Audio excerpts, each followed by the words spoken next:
Sabe, em tempos de crise, a gente sempre se pergunta para onde olhar, onde buscar um tipo de liderança. E se um dos modelos mais práticos de todos estivesse bem debaixo do nosso nariz por 2000 anos, na vida de uma jovem de Nazaré, a gente vai ver como a jornada de Maria oferece um roteiro surpreendente para a ação. Um modelo que foi usado por figuras muito influentes ao longo dos séculos para literalmente reconstruir mundos em colapso. Pois é, a pergunta é essa mesma. E não estamos falando de uma devoção distante, sabe? É quase como um manual de operações. Como é que a experiência de uma mulher de um tempo tão antigo pode se transformar num método para a gente enfrentar os desafios de hoje, da indiferença religiosa à desigualdade global? É isso que vamos tentar entender agora. Ok, então para a gente entender esse roteiro, o primeiro passo é olhar para além daquela imagem que todo mundo conhece. É deixar de lado a figura estática do vitral e enxergar Maria como a fonte de uma fé dinâmica, uma fé vivida, um verdadeiro modelo de ação.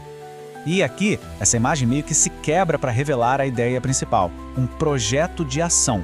A análise que serve de base para este roteiro chama isso de mística marial. Pensa assim, não é um conjunto de fatos para a gente simplesmente acreditar, mas sim um caminho de experiência, um modelo espiritual que pode ser replicado. Tá, mas como é que funciona esse caminho na prática? Essa tal de mística marial se desenrola num processo de 3 passos. É bem simples, memorável e foi tirado diretamente dos momentos mais cruciais da vida de Maria. Então, formalmente, a mística marial é isso, um caminho baseado na experiência vivida, não em teoria abstrata. Cada passo está ancorado num evento concreto dos evangelhos, o que torna tudo bem mais tangível e acessível. E aqui estão os 3 passos. Vamos lá. Primeiro, o sim. Aquela experiência de escuta e aceitação do desconhecido, como na Anunciação. Segundo, o permanecer. A solidariedade firme, a compaixão no meio do sofrimento, como aos pés da cruz. E terceiro, o agir. A iniciativa, a missão de ver uma necessidade e fazer algo a respeito, como nas bodas de Caná. Escutar, permanecer, agir.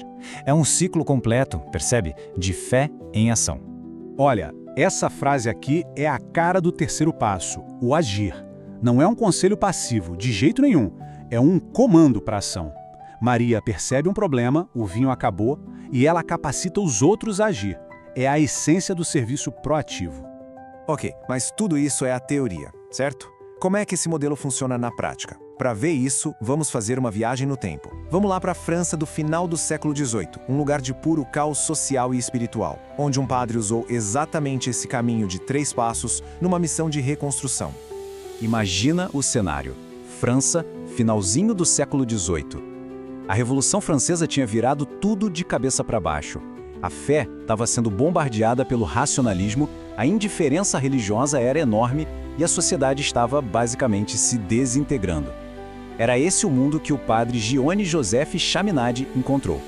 E aí, qual foi a sacada dele? Em vez de tentar reconstruir as velhas estruturas de cima para baixo, ele fez o contrário. Ele focou em criar novas comunidades de leigos, de pessoas comuns. Ele usou o modelo de Maria para inspirar essas pessoas a se tornarem missionárias no seu próprio ambiente. Isso, para a época, era uma coisa super radical.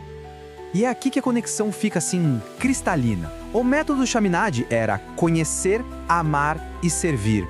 É um paralelo perfeito com o caminho mariano. Conhecer é o sim, a escuta atenta.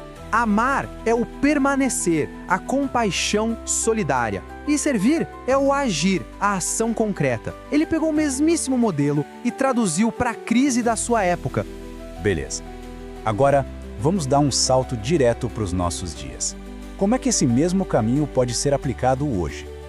Vamos dar uma olhada na visão do Papa Francisco para a Igreja, num mundo que, de várias formas, tem desafios bem parecidos com os do Chaminade.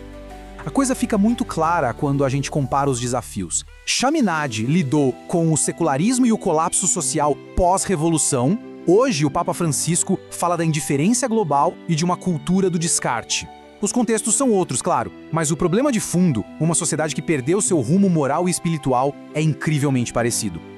E a resposta do Papa Francisco é o que ele chama de igreja em saída.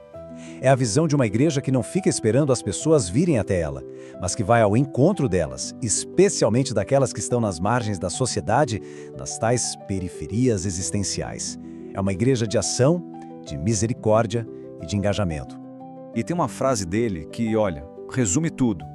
Para o Papa Francisco, uma igreja limpinha e segura demais é uma igreja doente. Ele valoriza a ação e o serviço muito mais do que o conforto institucional. E isso é um eco perfeito do caminho mariano, estar lá no meio do sofrimento e agir para aliviar. E o que tudo isso mostra pra gente que, atravessando duas épocas totalmente diferentes, com crises bem distintas, dois líderes beberam da mesma fonte, usaram o mesmo modelo atemporal para achar uma saída. Olhando assim lado a lado, a consistência é impressionante. O contexto muda, a linguagem da resposta se adapta, de comunidades de fé para uma igreja em saída, mas o modelo fundamental, a base de tudo, continua o mesmo. Ambos viram em Maria um projeto de como ser relevante e eficaz no mundo ferido. Então a grande sacada aqui é a seguinte: o caminho mariano não é um conjunto de regras empoeiradas, é um framework dinâmico.